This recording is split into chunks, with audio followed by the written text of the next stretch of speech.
تلك الرسل فضلنا بعضهم على بعض، منهم من كلم الله ورفع بعضهم درجات، وآتينا عيسى ابن مريم البينات وأيدناه بروح القدس، ولو شاء الله ما اقتتل الذين من بعدهم من بعد ما جاءتهم البينات ولكن اختلفوا، فمنهم من آمن ومنهم من كفر، ولو شاء الله ما اقتتلوا ولكن الله يفعل ما يريد. يا أيها الذين آمنوا أنفقوا مما رزقناكم من قبل أن يأتي يوم لا بيع فيه ولا خلة ولا شفاعة والكافرون هم الظالمون. الله لا إله إلا هو الحي القيوم، لا تأخذه سنة ولا نوم، له ما في السماوات وما في الأرض. من ذا الذي يشفع عنده إلا بإذنه، يعلم ما بين أيديهم وما خلفهم، ولا يحيطون بشيء من علمه إلا بما شاء، وسع كرسيه السماوات والأرض ولا يؤوده حفظهما وهو العلي العظيم. لا إكراه في الدين، قد تبين الرشد من الغي، فمن يكفر بالطاغوت ويؤمن بالله فقد استمسك بالعروة الوثقى لا انفصام لها، والله سميع عليم. الله ولي الذين آمنوا يخرجهم من الظلمات إلى النور، والذين كفروا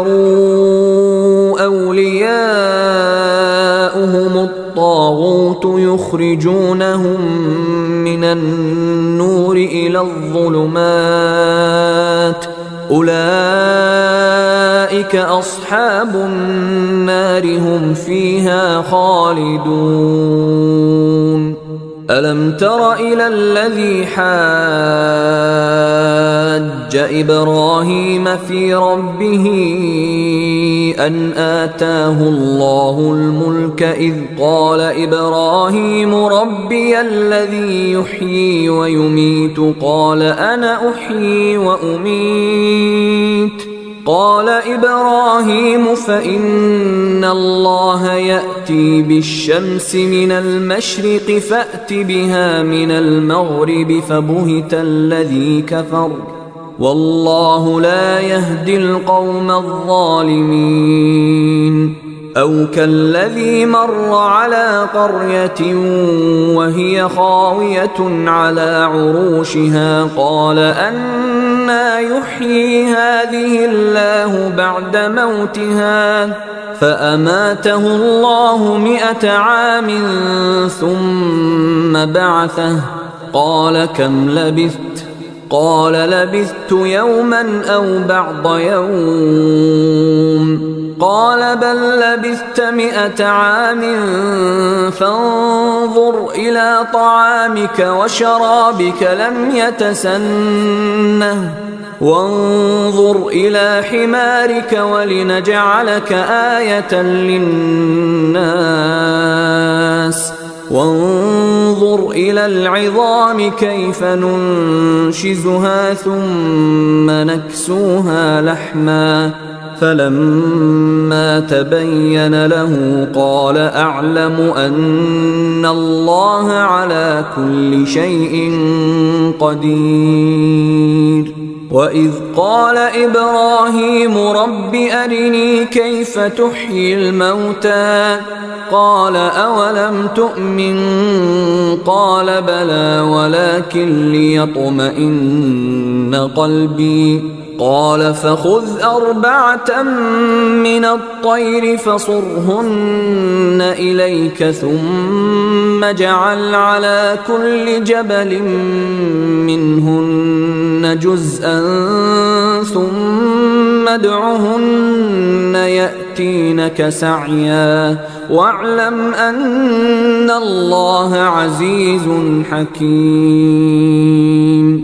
مثل الذين ينفقون أموالهم في سبيل الله كمثل حبة أنبتت 7 سنابل في كل سنبلة 100 حبة والله يضاعف لمن يشاء والله واسع عليم. الذين ينفقون أموالهم في سبيل الله ثم لا يتبعون ما أنفقوا منا ولا أذى لهم أجرهم عند ربهم ولا خوف عليهم ولا هم يحزنون. قول معروف ومغفرة خير من صدقة يتبعها أذى والله غني حليم. يا أيها الذين آمنوا لا تبطلوا صدقاتكم بالمن والأذى كالذي ينفق ماله رئاء الناس ولا يؤمن بالله واليوم الآخر فمثله كمثل صفوان عليه تراب فأصابه وابل فتركه صلدا لا يقدرون على شيء مما كسبوا والله لا يهدي القوم الكافرين. ومثل الذين ينفقون أموالهم ابتغاء مرضات الله وتثبيتا من أنفسهم كمثل جنة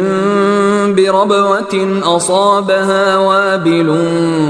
فآتت أكلها ضعفين فإن لم يصبها وابل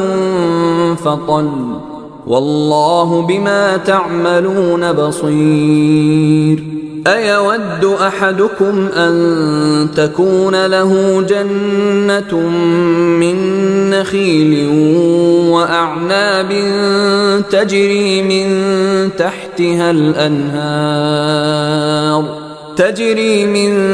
تحتها الأنهار له فيها من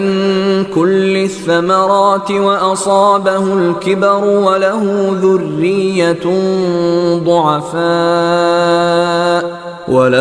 ذرية ضعفاء فأصابها إعصار فيه نار فاحترقت كذلك يبين الله لكم الآيات لعلكم تتفكرون. يا أيها الذين آمنوا أنفقوا من طيبات ما كسبتم ومما أخرجنا لكم من الأرض ولا تيمموا الخبيث منه تنفقون ولستم بآخذيه إلا أن تغمضوا فيه واعلموا أن الله غني حميد. الشيطان يعدكم الفقر ويأمركم بالفحشاء والله يعدكم مغفرة منه وفضلا والله واسع عليم. يؤتي الحكمة من يشاء ومن يؤت الحكمة فقد أوتي خيرا كثيرا وما يذكر إلا أولو الألباب. وما أنفقتم من نفقة أو نذرتم من نذر فإن الله يعلمه وما للظالمين من أنصار. إن تبدوا الصدقات فنعما هي وإن تخفوها وتؤتوها الفقراء فهو خير لكم ويكفر عنكم من سيئاتكم والله بما تعملون خبير. ليس عليك هداهم ولكن الله يهدي من يشاء وما تنفقوا من خير فلأنفسكم وما تنفقون إلا ابتغاء وجه الله وما تنفقوا من خير يوفى إليكم وأنتم لا تظلمون. للفقراء الذين أحصروا في سبيل الله لا يستطيعون ضربا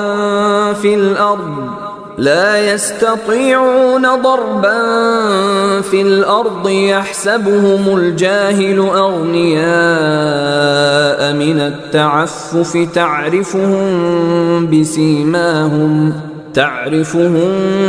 بسيماهم لا يسألون الناس إلحافا وما تنفقوا من خير فإن الله به عليم. الذين ينفقون أموالهم بالليل والنهار سرا وعلانية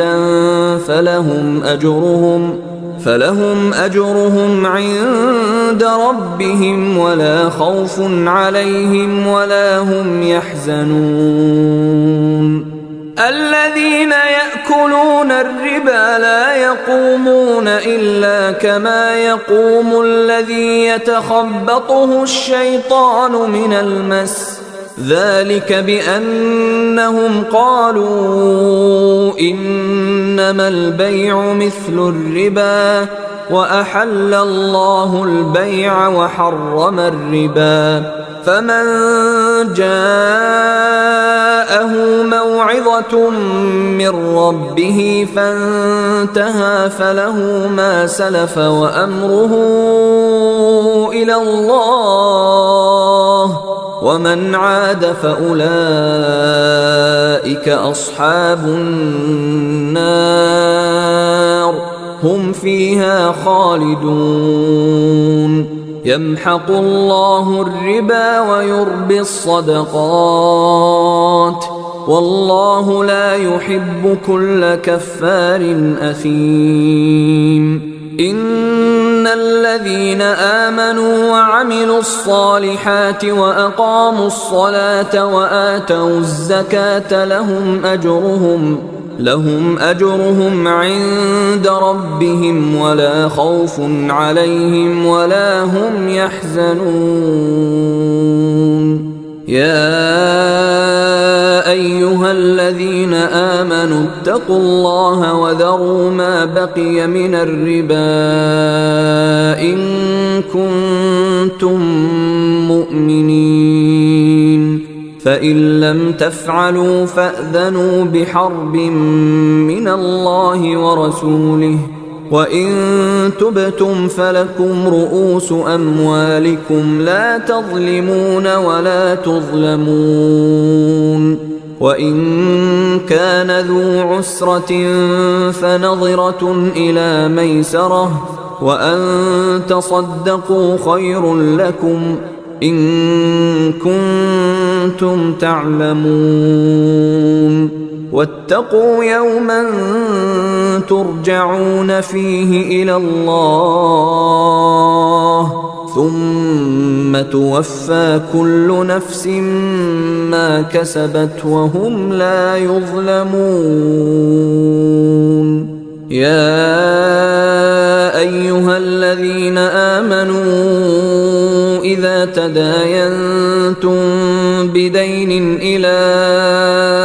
أجل مسمى فاكتبوه وليكتب بينكم كاتب بالعدل ولا يأب كاتب أن يكتب كما علمه الله فليكتب وليملل الذي عليه الحق وليتق الله ربه ولا يبخس منه شيئا فإن كان الذي عليه الحق سفيها أو ضعيفا أو لا يستطيع أن يمل هو فليملل وليه بالعدل واستشهدوا شهيدين من رجالكم فإن لم يكونا رجلين فرجل وامرأتان ممن ترضون من الشهداء أن تضل إحداهما فتذكر إحداهما الأخرى ولا يأبى الشهداء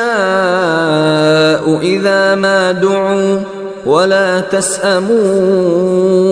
أن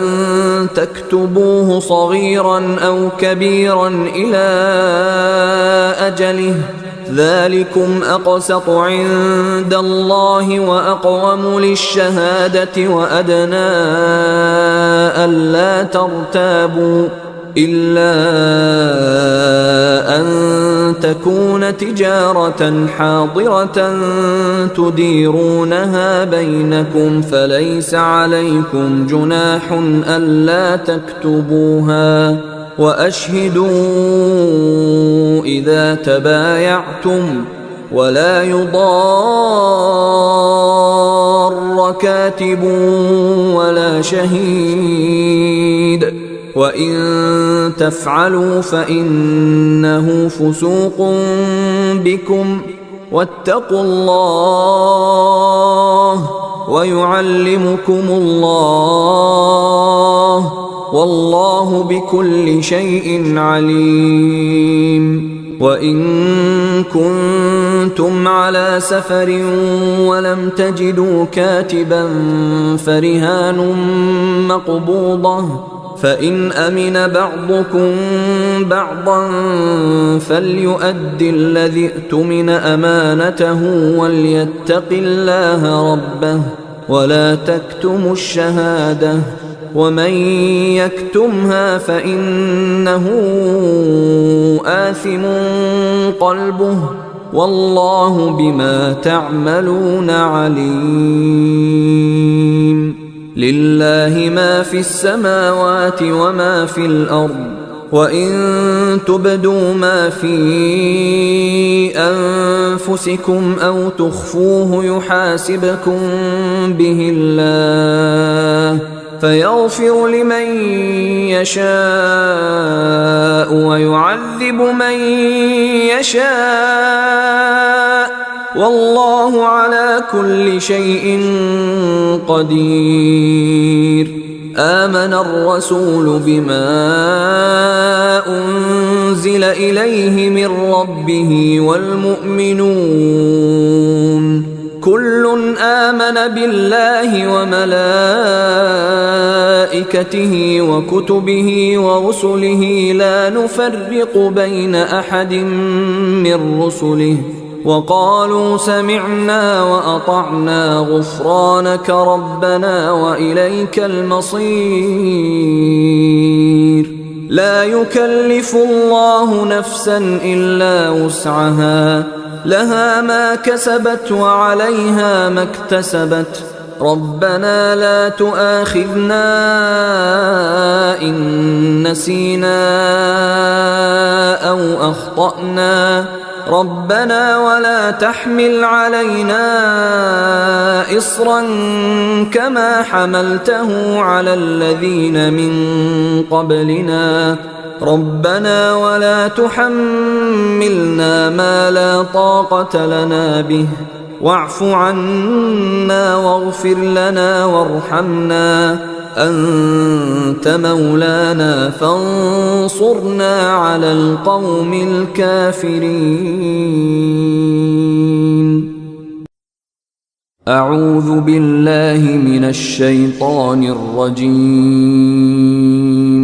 بسم الله الرحمن الرحيم. ألف لام ميم. الله لا إله إلا هو الحي القيوم. نزل عليك الكتاب بالحق مصدقا لما بين يديه وأنزل التوراة والإنجيل من قبل هدى للناس وأنزل الفرقان. إن الذين كفروا بآيات الله لهم عذاب شديد والله عزيز ذو انتقام. إن الله لا يخفى عليه شيء في الأرض ولا في السماء.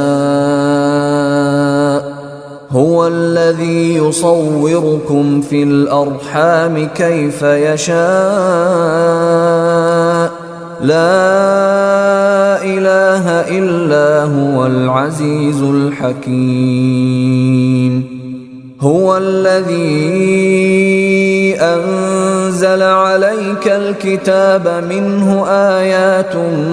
محكمات هن أم الكتاب وأخر متشابهات. فأما الذين في قلوبهم زيغ فيتبعون ما تشابه منه ابتغاء الفتنة وابتغاء تأويله وما يعلم تأويله إلا الله. والراسخون في العلم يقولون آمنا به كل من عند ربنا وما يذكر إلا أولو الألباب. ربنا لا تزغ قلوبنا بعد إذ هديتنا وهب لنا من لدنك رحمة إنك أنت الوهاب. ربنا إنك جامع الناس ليوم لا ريب فيه إن الله لا يخلف الميعاد. إن الذين كفروا لن تغني عنهم أموالهم ولا أولادهم من الله شيئا وأولئك هم وقود النار. كدأب آل فرعون والذين من قبلهم كذبوا بآياتنا فأخذهم الله بذنوبهم والله شديد العقاب. قل للذين كفروا ستغلبون وتحشرون إلى جهنم وبئس المهاد قد كان لكم آية في فئتين التقتا فئة تقاتل في سبيل الله وأخرى كافرة يرونهم مثليهم رأي العين والله يؤيد بنصره من يشاء إن في ذلك لعبرة لأولي الأبصار زين للناس حب الشهوات من النساء والبنين والقناطير المقنطرة من الذهب والفضة والخيل المسومة والأنعام والحرث ذلك متاع الحياة الدنيا والله عنده حسن المآب قل أنبئكم بخير من ذلكم للذين اتقوا عند ربهم جنات تجري من تحتها الأنهار خالدين فيها وأزواج مطهرة ورضوان من الله والله بصير بالعباد الذين يقولون ربنا إننا آمنا فاغفر لنا ذنوبنا وقنا عذاب النار الصابرين والصادقين والقانتين والمنفقين والمستغفرين بالأسحار شهد الله أنه لا إله إلا هو والملائكة وأولو العلم قائما بالقسط لا إله إلا هو العزيز الحكيم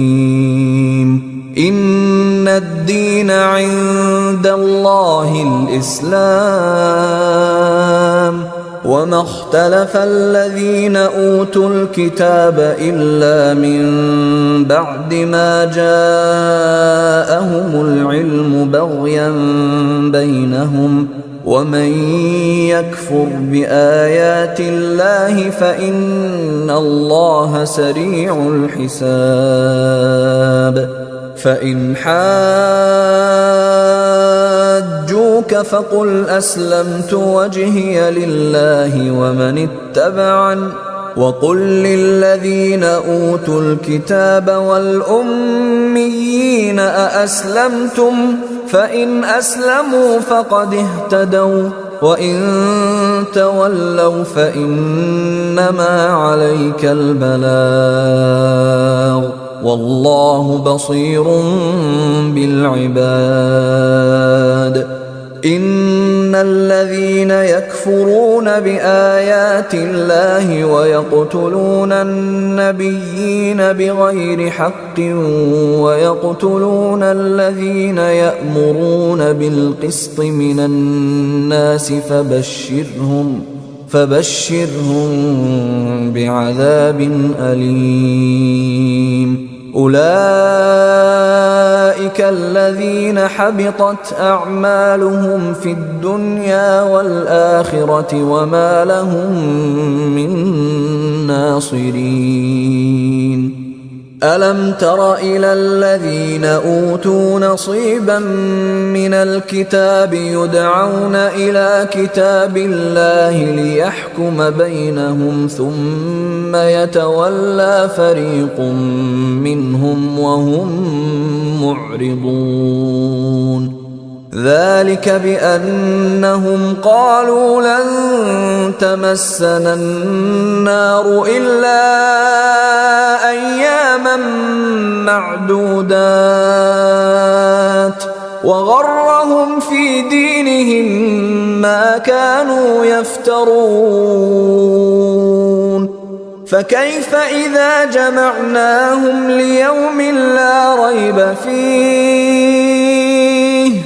فكيف إذا جمعناهم ليوم لا ريب فيه ووفيت كل نفس ما كسبت وهم لا يظلمون قل اللهم مالك الملك تؤتي الملك من تشاء وتنزع الملك ممن تشاء وتعز من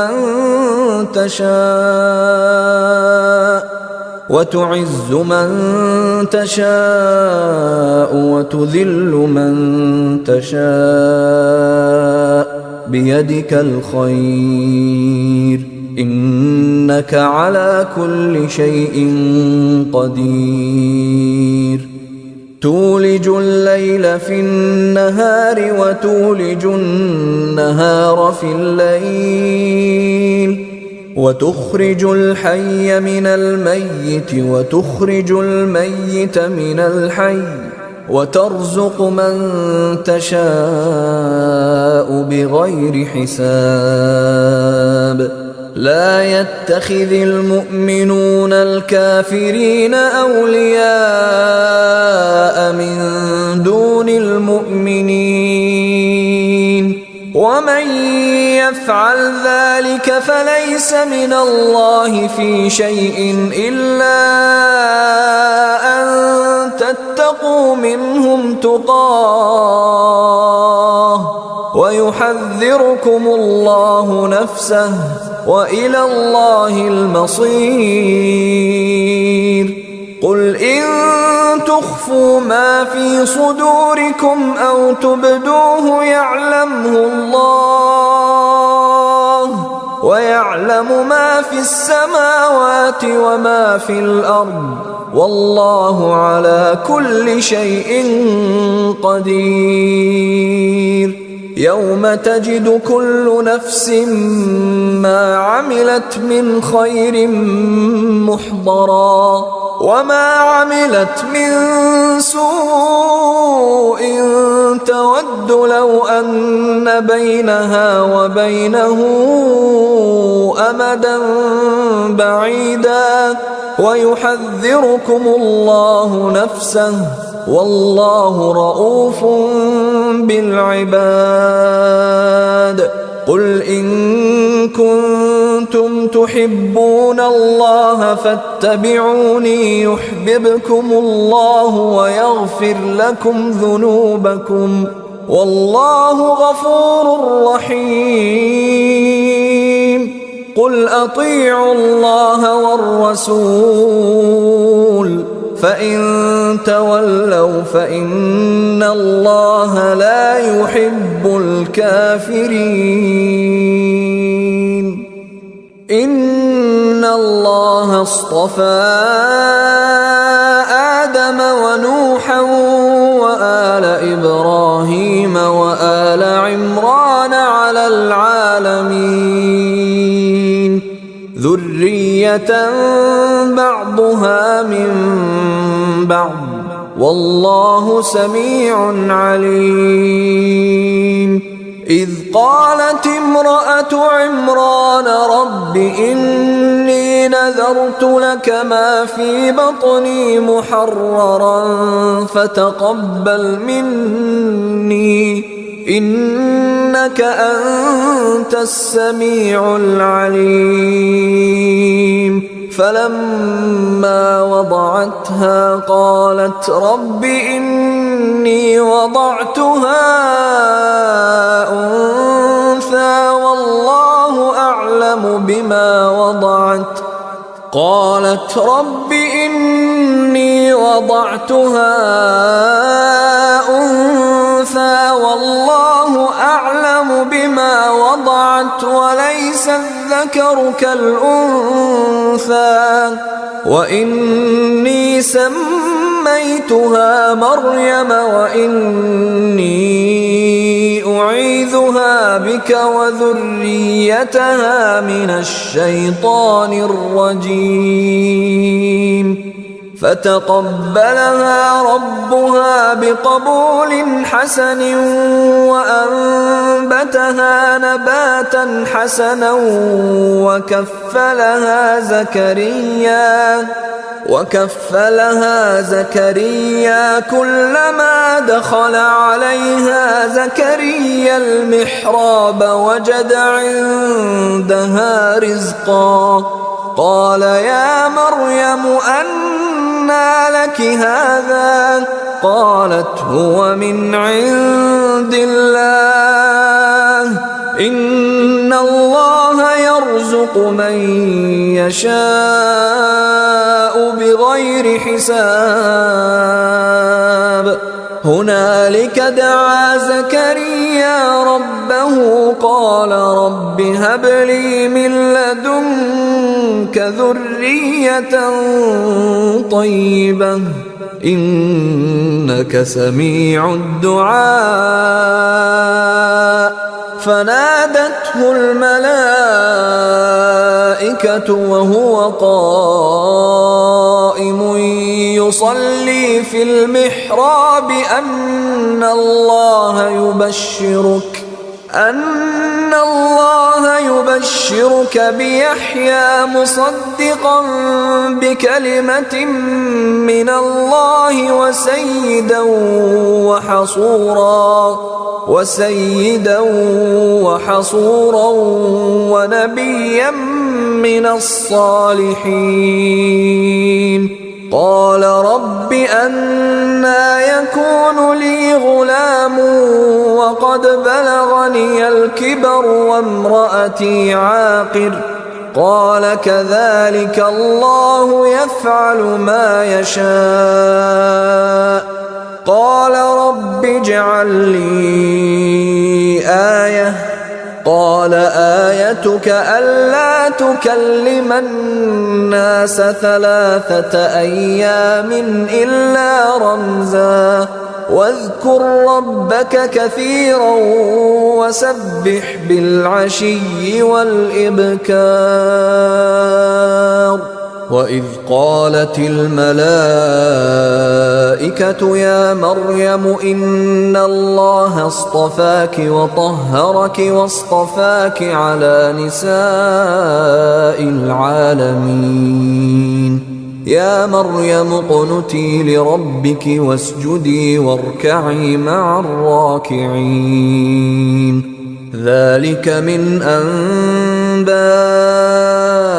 الغيب نوحيه إليك وما كنت لديهم إذ يلقون أقلامهم أيهم يكفل مريم وما كنت لديهم إذ يختصمون إذ قالت الملائكة يا مريم إن الله يبشرك بكلمة منه اسمه المسيح عيسى ابن مريم وجيها في الدنيا والآخرة ومن المقربين ويكلم الناس في المهد وكهلا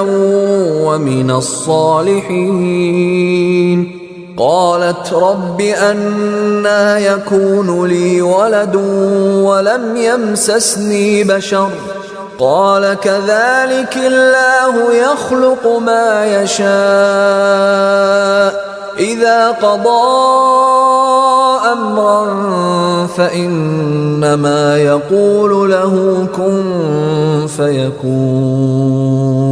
ويعلمه الكتاب والحكمة والتوراة والإنجيل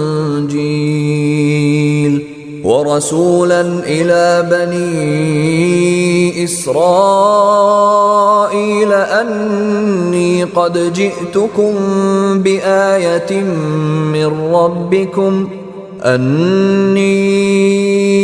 أخلق لكم من الطين كهيئة الطير فأنفخ فيه فيكون طيرا بإذن الله وأبرئ الأكمه والأبرص وأحيي الموتى بإذن الله وأنبئكم بما تأكلون وما تدخرون في بيوتكم إن في ذلك لآية لكم إن كنتم مؤمنين ومصدقا لما بين يدي من التوراة ولأحل لكم بعض الذي حرم عليكم وجئتكم بآية من ربكم فاتقوا الله وأطيعون إن الله ربي وربكم فاعبدوه هذا صراط مستقيم فلما أحس عيسى منهم الكفر قال من أنصاري إلى الله قال الحواريون نحن أنصار الله آمنا بالله واشهد بأننا مسلمون ربنا آمنا بما أنزلت واتبعنا الرسول فاكتبنا مع الشاهدين ومكروا ومكر الله والله خير الماكرين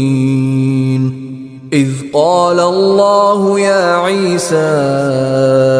إني متوفيك ورافعك إلي ومطهرك من الذين كفروا وجاعل الذين اتبعوك فوق الذين كفروا إلى يوم القيامة ثم إلي مرجعكم فأحكم بينكم فيما كنتم فيه تختلفون فأما الذين كفروا فأعذبهم عذابا شديدا في الدنيا والآخرة وما لهم من ناصرين وأما الذين آمنوا وعملوا الصالحات فيوفيهم أجورهم والله لا يحب الظالمين ذلك نتلوه عليك من الآيات والذكر الحكيم إن مثل عيسى عند الله كمثل آدم خلقه من تراب ثم قال له كن فيكون الحق من ربك فلا تكن من الممترين فمن حاجك فيه من بعد ما جاءك من العلم فقل تعالوا ندع أبناءنا وأبناءكم ونساءنا ونساءكم وأنفسنا وأنفسكم ثم نبتهل فنجعل لعنة الله على الكاذبين إن هذا لهو القصص الحق وما من إله إلا الله وإن الله لهو العزيز الحكيم فإن تولوا فإن الله عليم بالمفسدين قل يا أهل الكتاب تعالوا إلى كلمة سواء بيننا وبينكم ألا نعبد إلا الله ولا نشرك به شيئا ولا يتخذ بعضنا بعضا أربابا من دون الله فإن تولوا فقولوا اشهدوا بأننا مسلمون. يا أهل الكتاب لم تحاجون في إبراهيم وما أنزلت التوراة والإنجيل إلا من بعده أفلا تعقلون. ها أنتم هؤلاء حاججتم فيما لكم به علم فلم تحاجون فيما ليس لكم به علم والله يعلم وأنتم لا تعلمون. ما كان إبراهيم يهوديا ولا نصرانيا ولكن كان حنيفا مسلما وما كان من المشركين. إن أولى الناس بإبراهيم للذين اتبعوه وهذا النبي والذين آمنوا والله ولي المؤمنين. ودت طائفة من أهل الكتاب لو يضلونكم وما يضلون إلا أنفسهم وما يشعرون. يا أهل الكتاب لم تكفرون بآيات الله وأنتم تشهدون. يا أهل الكتاب لم تلبسون الحق بالباطل وتكتمون الحق وأنتم تعلمون. وقالت طائفة من أهل الكتاب آمنوا بالذي أنزل على الذين آمنوا وجه النهار واكفروا آخره لعلهم يرجعون. ولا تؤمنوا إلا لمن تبع دينكم قل إن الهدى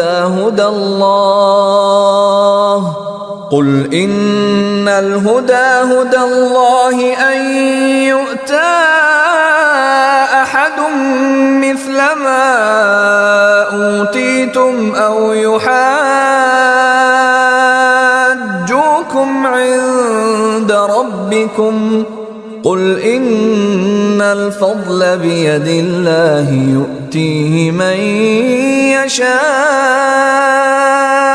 والله واسع عليم. يختص برحمته من يشاء والله ذو الفضل العظيم. ومن أهل الكتاب من إن تأمنه بقنطار يؤده إليك ومنهم من إن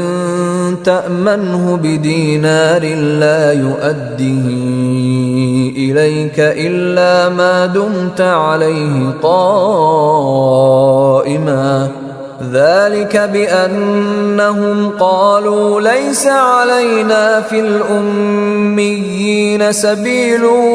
ويقولون على الله الكذب وهم يعلمون بلى من أوفى بعهده واتقى فإن الله يحب المتقين. إن الذين يشترون بعهد الله وأيمانهم ثمنا قليلا أولئك لا خلاق لهم في الآخرة ولا يكلمهم الله ولا ينظر إليهم يوم القيامة ولا يزكيهم ولهم عذاب أليم. وإن منهم لفريقا يلوون ألسنتهم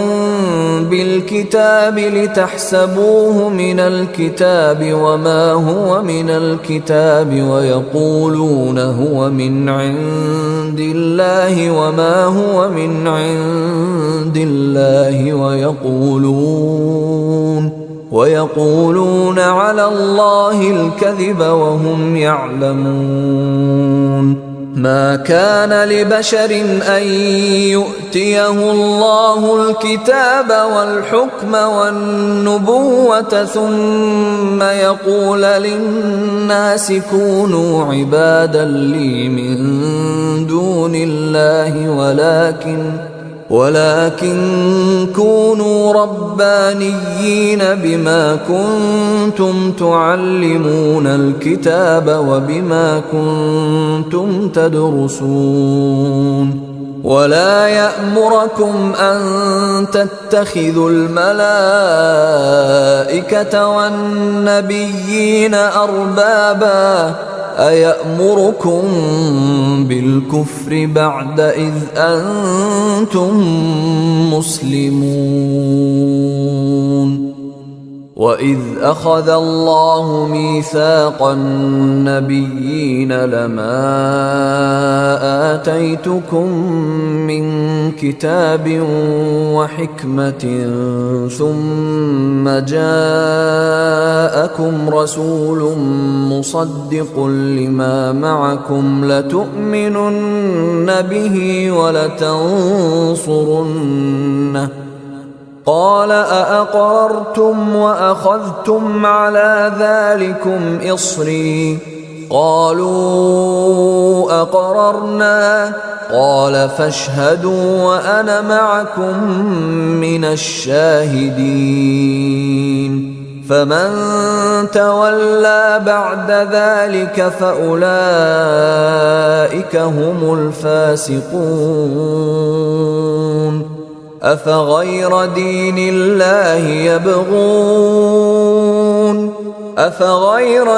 الله يبغون وله أسلم من في السماوات والأرض طوعا وكرها وإليه يرجعون. قل آمنا بالله وما أنزل علينا وما أنزل على إبراهيم وإسماعيل وإسحاق ويعقوب والأسباط وما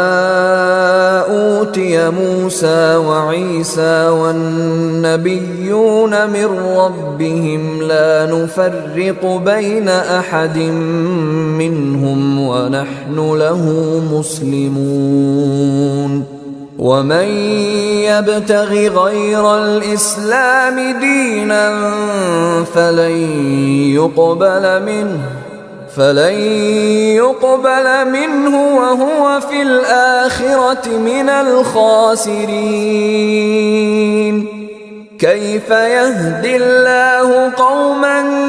كفروا بعد إيمانهم وشهدوا أن الرسول حق وجاءهم البينات والله لا يهدي القوم الظالمين. أولئك فأولئك جزاؤهم أن عليهم لعنة الله والملائكة والناس أجمعين خالدين فيها لا يخفف عنهم العذاب ولا هم ينظرون إلا الذين تابوا من بعد ذلك وأصلحوا فإن الله غفور رحيم إن الذين كفروا بعد إيمانهم ثم ازدادوا كفرا لن تقبل توبتهم وأولئك هم الضالون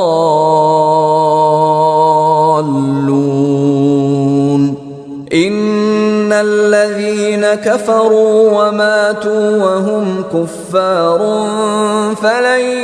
يقبل من أحدهم ملء الأرض ذهبا ولو افتدى به